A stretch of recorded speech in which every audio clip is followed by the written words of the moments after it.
Hello everyone, কেমন আছেন? আমি ভালো আছি। আজকে আপনাদের সঙ্গে শেয়ার করছি পেঁপের স্টু।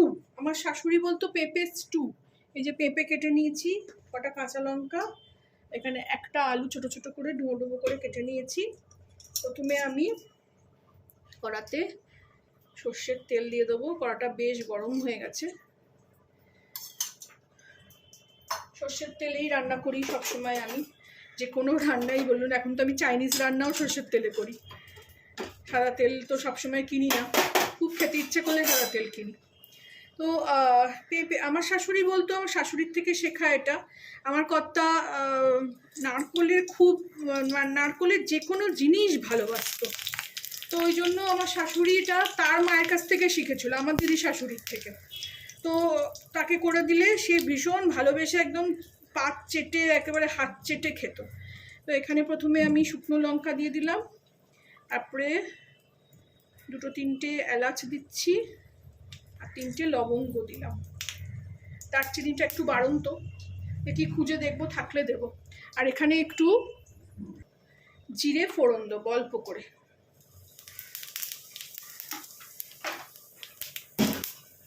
দিয়ে এটাতে আমি আলুটা দিয়ে দেবো প্রথমে।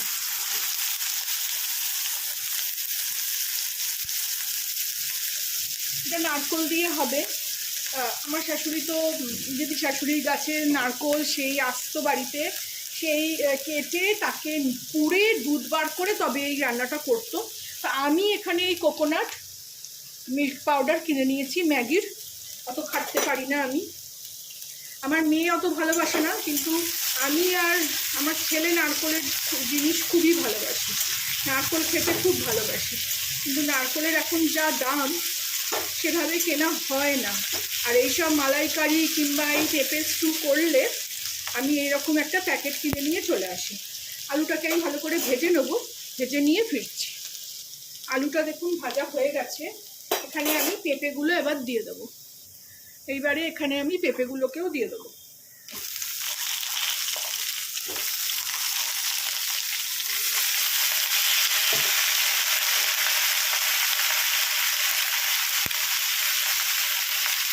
আর সঙ্গে দুটো কাঁচা লঙ্কা চিড়ে দিয়ে দেবো।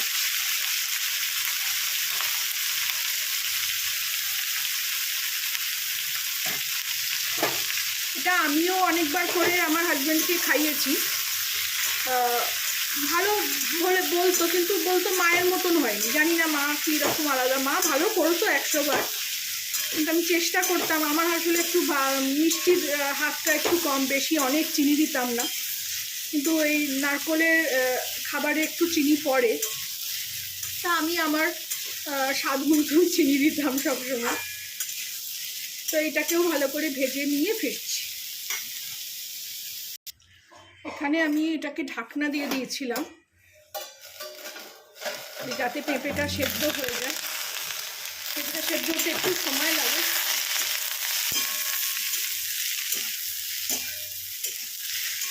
এটা ভালো করে নাড়িয়ে নেব। নাড়িয়ে এর মধ্যে একটু আদার রস দিয়ে দেবো। আদাটা দেবো না, তাতে একটু টেস্ট হবে।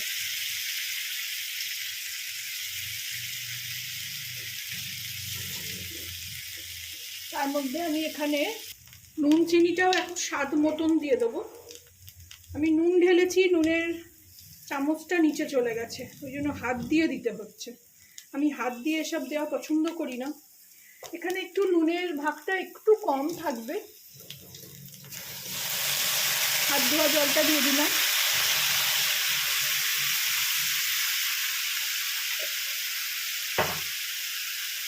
আর দেবো স্বাদ মতন চিনি।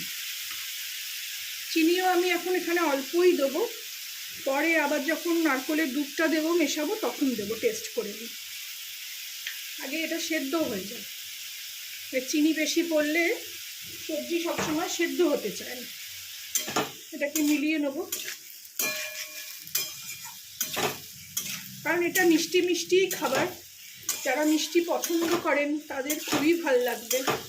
আর যারা মিষ্টি রান্না পছন্দ করেন না, যেমন আমার মেয়ে, তো মিষ্টি রান্না খুব একটা পছন্দ না, তো ওই জন্য তাদের একটু কমই পছন্দ।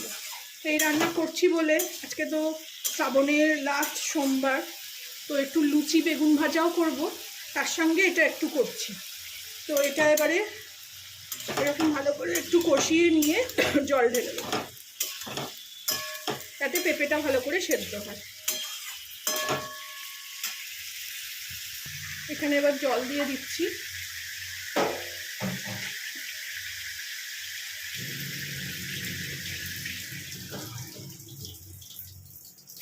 একটু গাঢ় গাঢ় যেমন স্টু হয়, আপনারা এটাকে মালাইকারিও বলতে পারেন, কারণ নারকোলের জিনিস সবসময়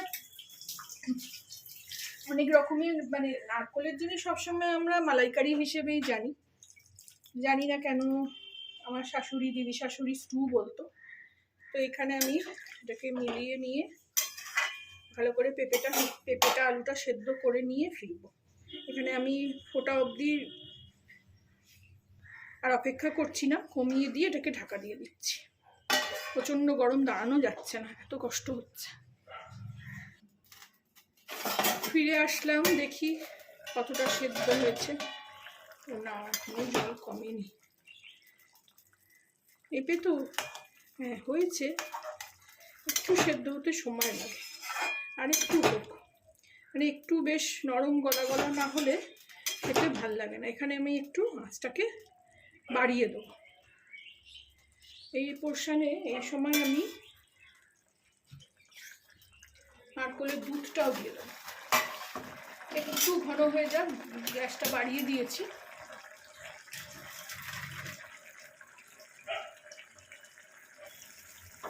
এই সময় আমি এখানে এই দেখুন নারকোলের পাউডারটা এরকম জলে গুলে রেখেছি, এরকমভাবে ঢেলে দেবো।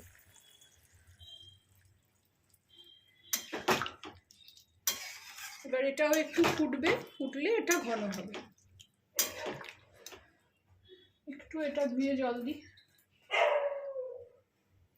তাহলে ভালো করেই পুরো সেদ্ধ হয়ে যাবে। একটু আঁচটা জোরেই রাখছি।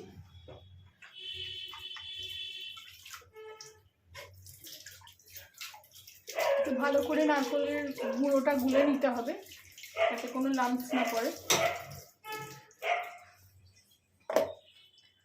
এটাকে ভালো করে মিলিয়ে দিই।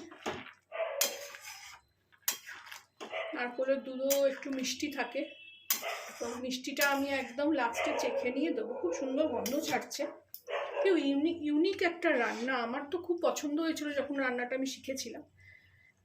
তার উপরে ওর বাবা ভালোবাসতো, সেটা আমি একটু এখানে উপর থেকে ঘিও ছড়িয়ে দিই। ঘিও বাড়ন্ত আমার শেষ হয়ে গেছে, আনতে হবে সব। এত জোর ফুটছে, এবার এটাকে আমি কমিয়ে দিয়ে ঢাকা দিয়ে দেবো একটু, আর একটু খানিকক্ষণ হতে থাক। এটা হতে হতে আমি ওদিকে আটাও মেখে নিয়েছি, বেগুন কেটেও মানে সব সাইজ করে নিয়েছি। তারপরে এটা হলে তারপরে ওগুলো করবো। ওই জন্য আমি কম আছে সব বসিয়ে রেখে করি, যে আছেও ভালোভাবে রান্নাটাও হবে, আমার সব কাজ হয়েও যাবে। তো ফিরছি আমি চিকেন স্টু বলতে যাচ্ছিলাম, পেঁপে স্টু নিয়ে ফিরলাম। দেখি খুব সুন্দর গন্ধ ছাড়ছে। এই দেখুন, আমি সাদাই হয় একদম। একটু নুনটা চিনিটা টেস্ট করে দেখবো। এখানে একটু গ্যাসটাকে আমি বাড়িয়ে দেবো, যাতে ঝোলটা হয়ে যায়। পেঁপে ভালোই সেদ্ধ হয়ে গেছে।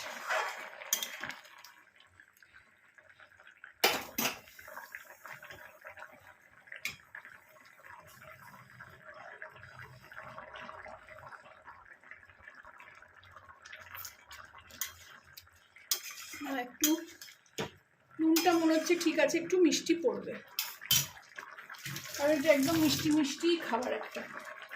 খুব ভালো হয়েছে, নুন ঝাল সব দিয়েই সব রকম হয়েছে। এবার একটু মিষ্টিটা হবে। যদি নর্মাল মানে যারা মিষ্টি বেশি না খান, এটা তাদের জন্য খুবই সুন্দর। এটা একটু আমি আর একটু মিষ্টি দেবো, এই 4 চামচ মতনই দিলাম ভর্তি করে, আর একটু দিলাম, এতেই হবে। এটা একটু এরকম জোর আঁচেই রাখবো, একটু ঘন হয়ে যাবে।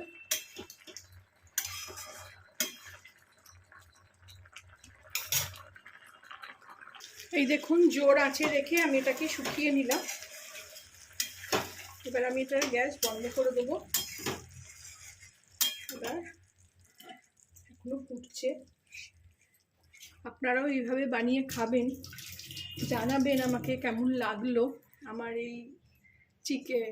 দেখছেন সেই চিকেন বলে ফেলছি, পেঁপে স্টু আমার শাশুড়ির থেকে শেখা, আমার দিদি শাশুড়ি তার শাশুড়ির থেকে শেখা। ভালো লাগলে আমার চ্যানেলটাকে একটা লাইক, শেয়ার এন্ড সাবস্ক্রাইব করে দেবেন।